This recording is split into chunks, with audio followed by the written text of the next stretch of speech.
msimu tulionao, msimu wa shahrullahi al-Muharram, wa mwezi wa Allah ambao ni Muharram mfunguo 4, ambao ni mwezi wa kwanza katika kalenda ya Kiislamu. Waswahili tunaita mfunguo 4, lakini ilivyo hasa huu mwezi wa kwanza katika kalenda ya Kiislamu ya mwaka huu mpya, mwaka 1448.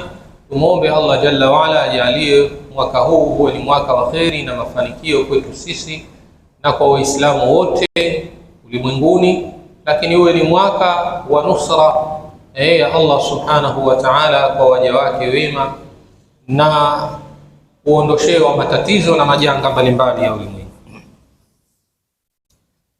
Kwa hiyo katika misimu hiyo ni huu msimu wa mwezi huu wa Muharram, ambao ni mmoja katika ile miezi minne mitukufu ambayo Allah subhanahu wa ta'ala amesema fala tadhlimu fihinna anfusakum, msidhulumu katika miezi hiyo nafsi zenu.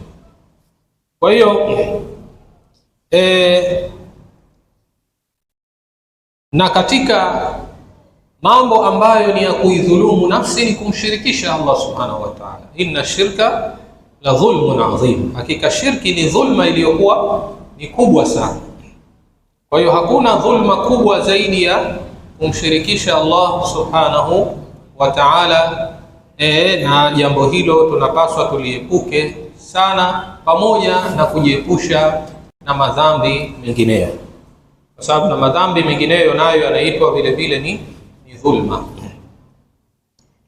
Na pamoja na kujiepusha na madhambi mengineyo, basi tunatakiwa tukithirishe kufanya mambo mbalimbali ya khairat, mambo mema, hususan katika mwezi huu wa Muharram.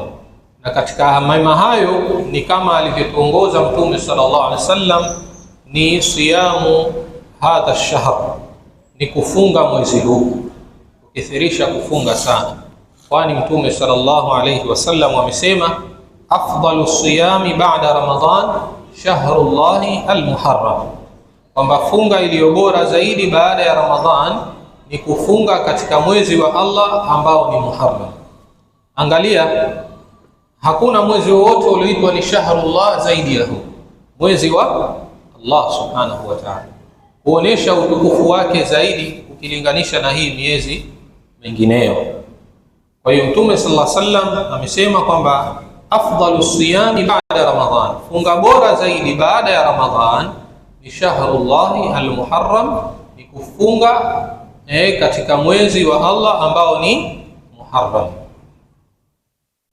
Wa siyamu liyawmi al-ashiri, na pamoja na kukithirisha kufunga katika mwezi huu wa Muharram, ikiwemo funga za sunna au mtu kulipa madeni, basi kuna ile siku ambayo inasisitizwa zaidi kufungwa, nayo ni siku ya Ashura. Siku hii ya Ashura mtu akiifunga basi atafutiwa dhambi za mwaka mzima, kama alivyosema Mtume sallallahu alayhi wasallam, siyamu yaumi ashura ahtasibu ala Allahi an yukaffira as-sanata allati qabla, kufunga siku hii ya Ashura nataraji kwa Allah subhanahu wa ta'ala itafuta dhambi za mwaka uliopita kabla. Siyamu yaumi ashura, kufunga siku ya Ashura, yukaffiru, inni ahtasibu ala Allah au ahtasibu ala Allah, nataraji kwa Allah, na matarajio ya Mtume sallallahu alaihi wasallam kwa Allah hufanikiwa na hufanikishwa. Sawa, Kwa hiyo nataraji kwa Allah subhanahu wa ta'ala kwamba yanafuta madhambi ya mwaka uliopita kabla. Tayari hapo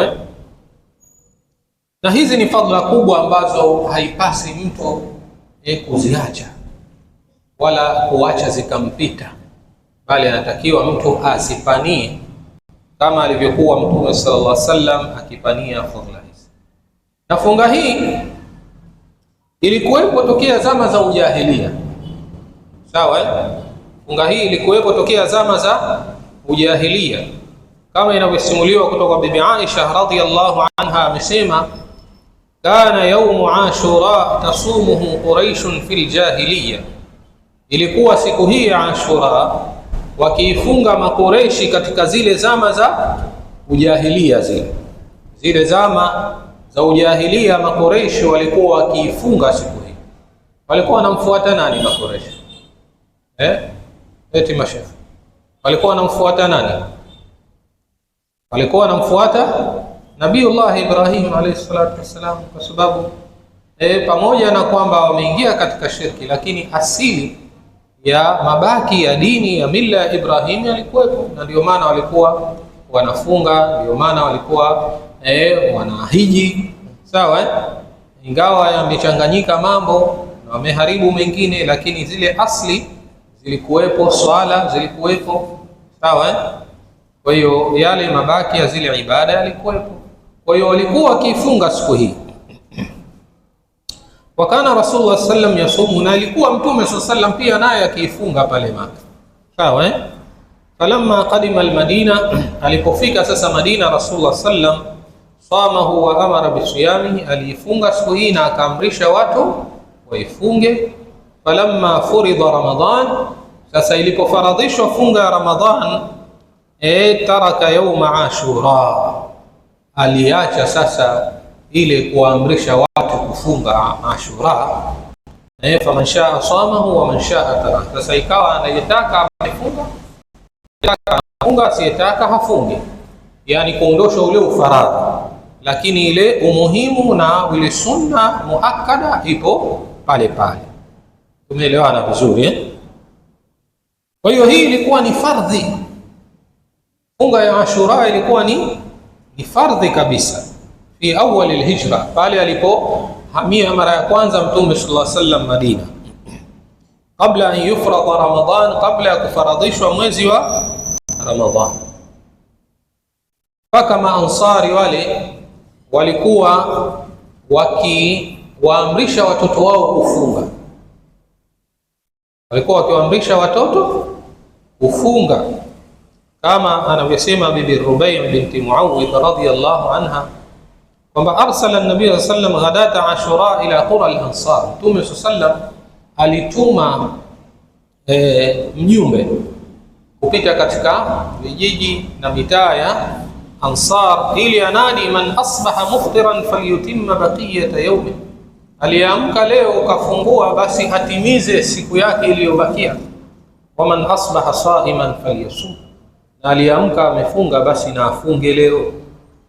Qalat, bibi yule akasema, fakunna nasumuhu ba'du, sisi tulikuwa tukiendelea kuifunga, wa nusawimu sibyanana, na tulikuwa tukiwaamrisha watoto wetu pia kufunga, wa naj'alu lahum al-lu'ba min al-'ihni, na tulikuwa tukiwatengenezea mchezo hivi au vitu ambavyo vimetiwa sufi au pamba. Sawa,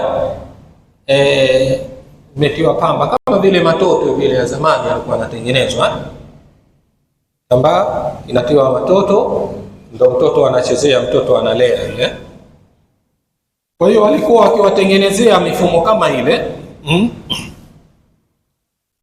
ili fa idha baka ahaduhum ala at-ta'ami, mmoja wao anapolilia chakula, sasa atainahu dhak, tunampa ile toizi ile, hata yakuna inda al-iftar, mpaka afikie wakati wa kuftari na kufungua, basi anafikisha. Sawa, anafikisha, hasa wakimjua kwamba huyu anaweza kufika, lakini sio kwamba mtoto unamjua kwamba huyu hafiki alafu nampa mchezo, utakuja kumuumiza. Sawa, na hii inaonyesha kwamba inafaa michezo hii ya mubaha kuwapa watoto ili iwasaidie katika ibada.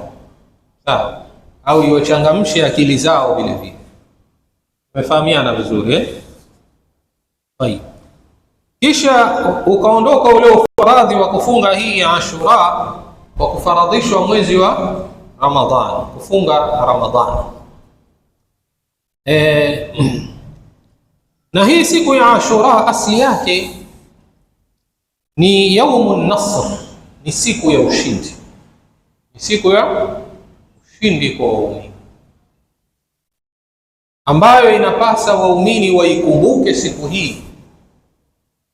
Liannahu alyawmu alladhi anja Allahu fihi Musa alayhi salam, ndio siku ambayo Allah subhanahu wa ta'ala aliyomuokoa Nabii Musa alayhi salam, waman ma'ahu min almu'minin, na wale waliokuwa pamoja naye miongoni mwa waumini, wa aghraqa fir'auna waman ma'ahu min alkafirin, na akawadidimiza na kuwazamisha na kuwaangamiza Firauni na wale waliokuwa pamoja naye miongoni mwa makafiri. Kwa hiyo ni siku ya ushindi mkubwa sana, na Firauni alikuwa ni mfalme mkubwa ulimwenguni na alikuwa anasema ana rabbukumul a'la, kutokana na kibri chake, mimi ndiye mola wenu wa juu zaidi. Yani kibri kimekuwa kikubwa kutokana na ule utawala na ufalme wake ulivyokuwa mkubwa sana.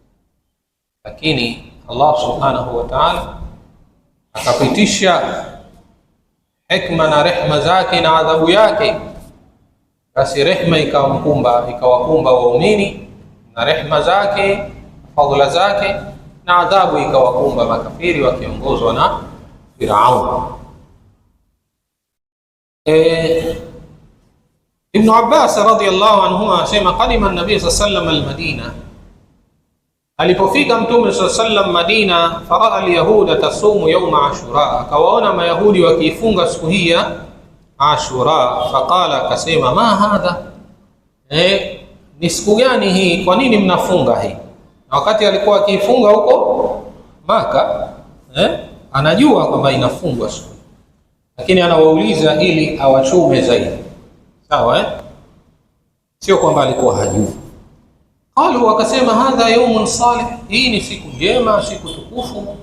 Hadha yawmun najja Allahu bani Israila min aduwwihim, siku hii Allah subhanahu wa ta'ala amewaokoa bani Israila kutokana na adui yao. Fasamahu Musa akaifunga siku hii. Faqala sallallahu alayhi wasallam, pale Mtume sallam akabainisha kwa kusema ana ahaqqu bi Musa, mimi nina haki zaidi kumfuata Nabii Musa kuliko nyinyi, kwa sababu Nabii Musa alikuwa ni Muislamu na mimi ni Muislamu, lakini nyinyi mmeuacha Uislamu. Kwa hiyo sisi tuna haki zaidi kumfuata Nabii Musa kuliko nyinyi. Kwa hiyo fasamahu wa amara bisiyamihi, akaifunga siku hii na akaamrisha watu waifunge vile. Sawa,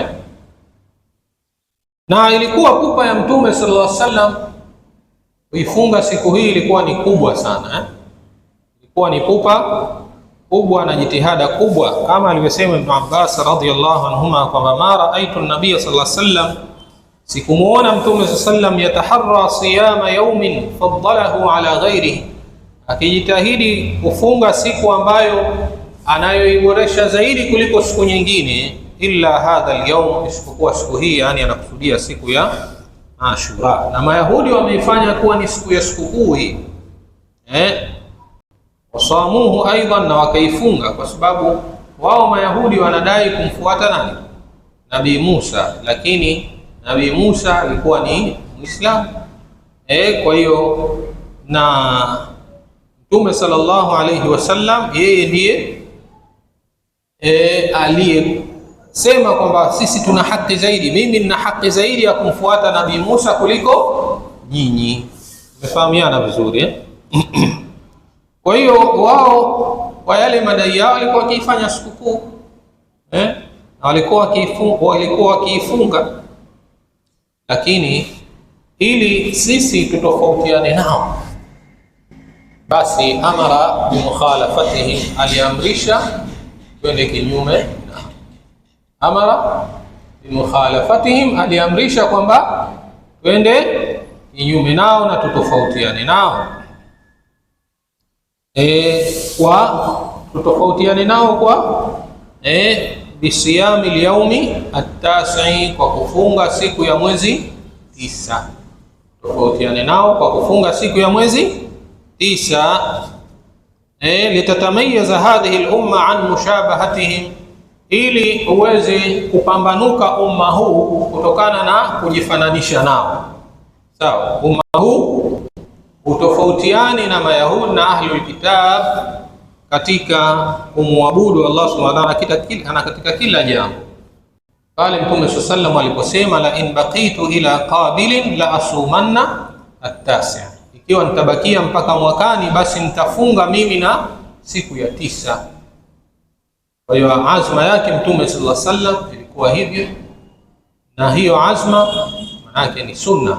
Kuazimia Mtume sallallahu alaihi wasallam jambo ni sunna, kama anavyosema wanazuoni hakufika Mtume sallallahu alaihi wasallam, lakini maneno yake haya yanaonyesha kwamba ni vizuri kufanya hivyo. Kwa hiyo wakaweka wanazuoni zile maratib za kuifunga siku hii. Wakasema martaba au daraja ya kwanza ni kufunga 9 na 10. Sawa, kufunga mwezi 9 na 10. Daraja ya pili, ukiikosa ile 9 basi funga 10 na 11. Sawa, lakini ukiikosa ile basi angalau usiikose hiyo siku yenyewe ya mwezi 10. Ukikosa mwanzo, ukikosa mwisho, basi angalau ile siku yenyewe usiikose. Na kwa hapa mwandamo wa hapa unaonesha kwamba hii itakuwa ni siku ya Ijumaa. Sasa je, inafaa kuifunga Ijumaa peke yake kiamkia hivi? Naam, ndio inafaa, kwa sababu unafunga si kwa sababu ya Ijumaa bali unafunga kwa sababu ya Ashura. Sawa? Na hasa kwa kuwa pengine mtu atafunga siku 2 mfululizo, kwa hiyo hakuna tatizo. Naam. Lakini pia vile vile ikiwa mtu atafunga siku hii huku ana madeni, sawa sawa, mtu ana madeni ya funga ya Ramadhani, basi anaweza akafunga akalipa madeni yake, lakini tu nia yake alale nayo, asije kwamba akaamka asubuhi ndio akatia nia asubuhi. Tokea usiku kwamba mimi ninalipa yale madeni yangu na ninaunganisha na hii Ashura, basi wanazuoni wanasema yujziku dhalik, linatosheleza jambo hilo, wa yahsulu lahu al-ajran, na anapata ujira mara 2, ajru Ashura ma ajri al-qadha, ujira wa Ashura na ujira wa kulipa. Sawa, anapata ujira mara 2, ujira wa Ashura na ujira wa kulipa deni lake.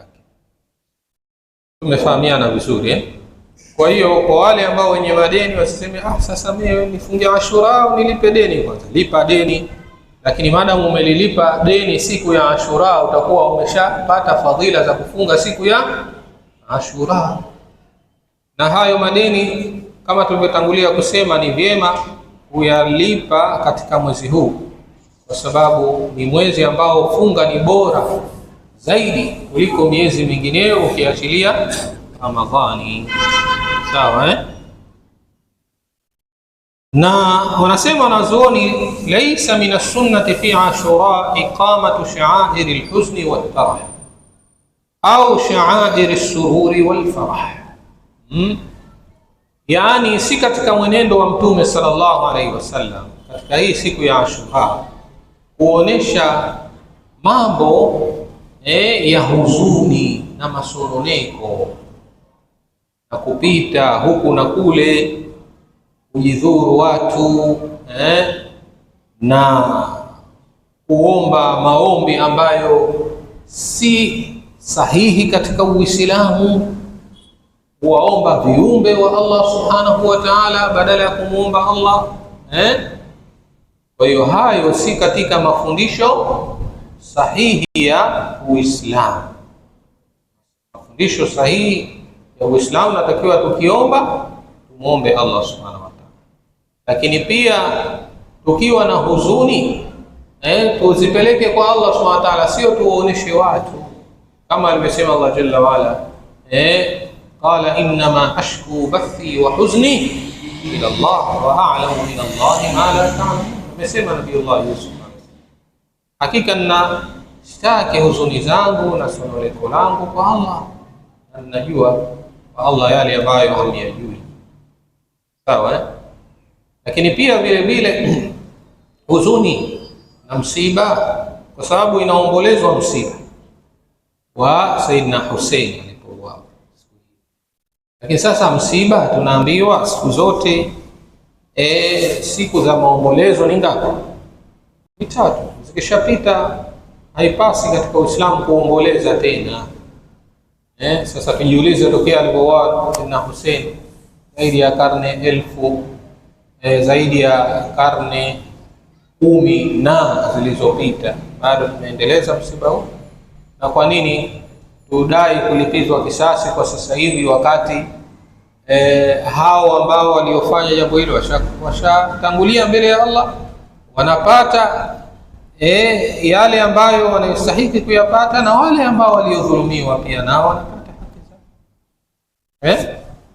Kwa hiyo mambo kama hayo haifai katika Uislamu kuonesha huzuni, lakini kama ambapo haifai kuonesha furaha vile vile, kufanya mambo ya kushereheka na nini ikawa kama sikukuu. Tunatakiwa Waislamu tuwe kati na kati. Sawa. Tunatakiwa tuwe kati na kati katika ibada zetu. Sawa.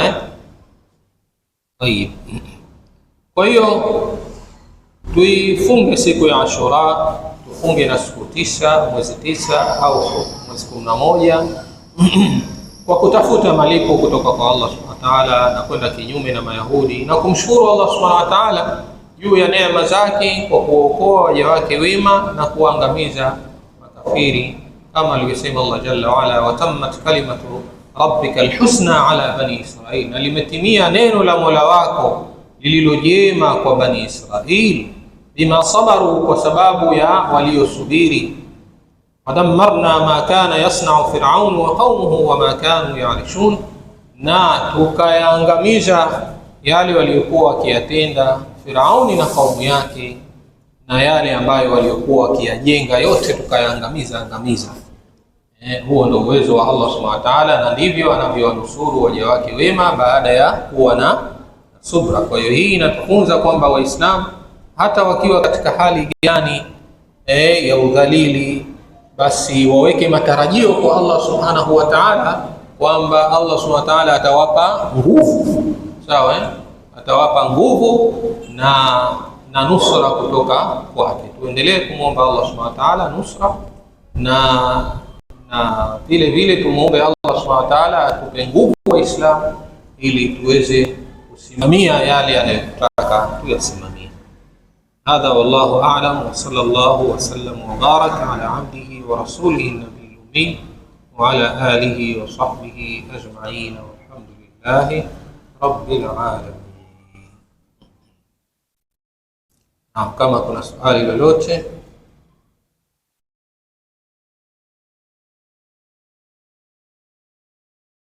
Naam.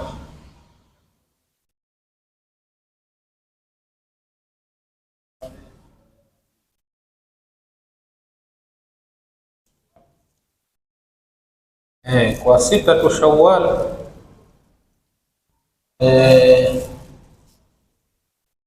wanazuoni rahimahumullahu ta'ala wamekwambia, ikiwa mtu anadaiwa 6 Shawwal, anadaiwa Ramadhani, na huku kuna 6 Shawwal, anatakiwa kwanza alipe deni.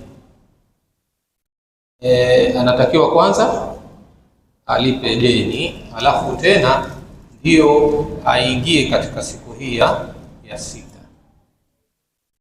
Na kwa sababu hadithi iliyokuja kwamba atakayefunga Ramadhani thumma atba'ahu, kisha akafuatishia na siku 6 za Shawwal, yani ushamaliza Ramadhani kisha ndio unaanza 6. Kwa hiyo hizi haziwezi yani kwa sababu zimewekwa kwa utaratibu na mpangilio. Tumefahamiana vizuri Sahihi. Kwenye kitabu chetu kidogo huku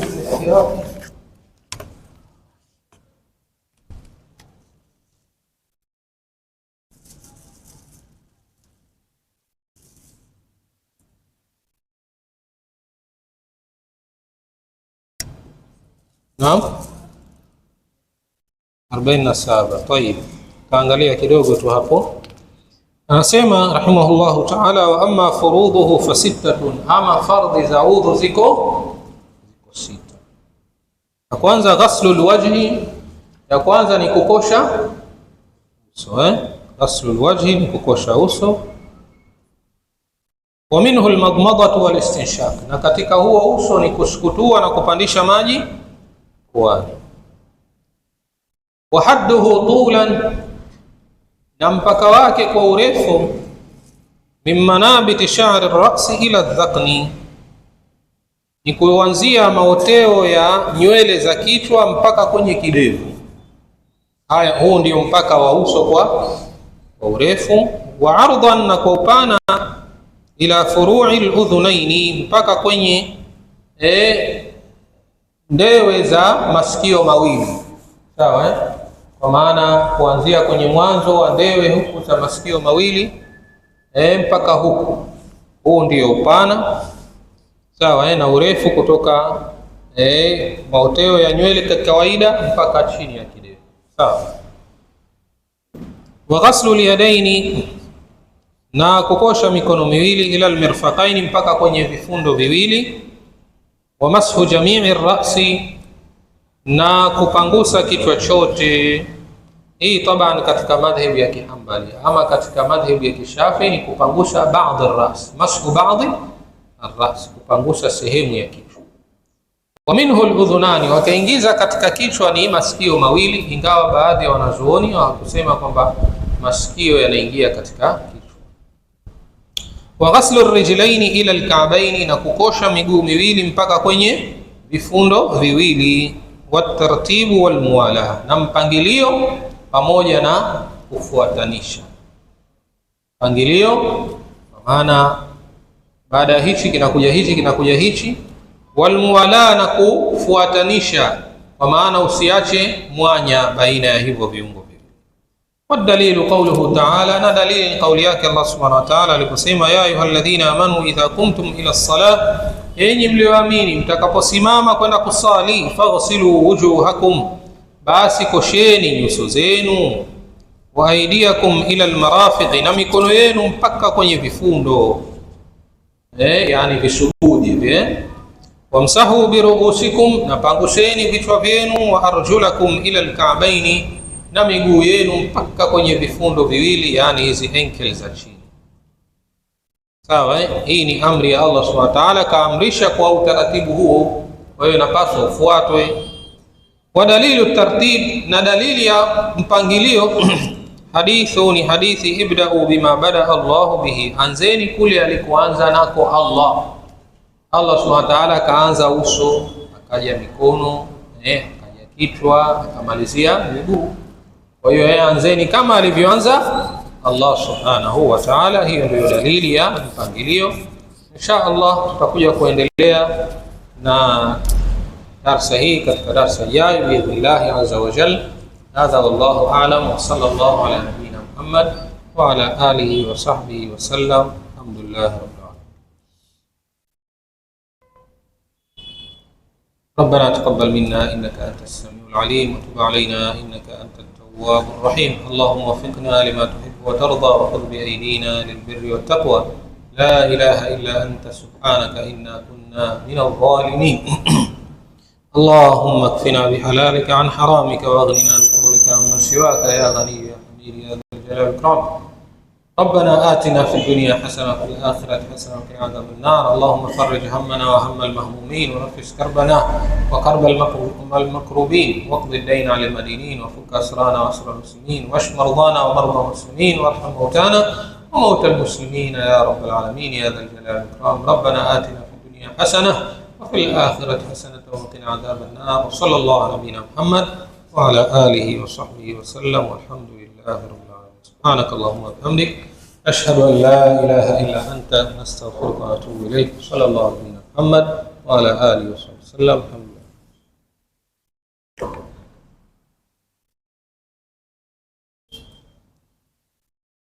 جزاكم.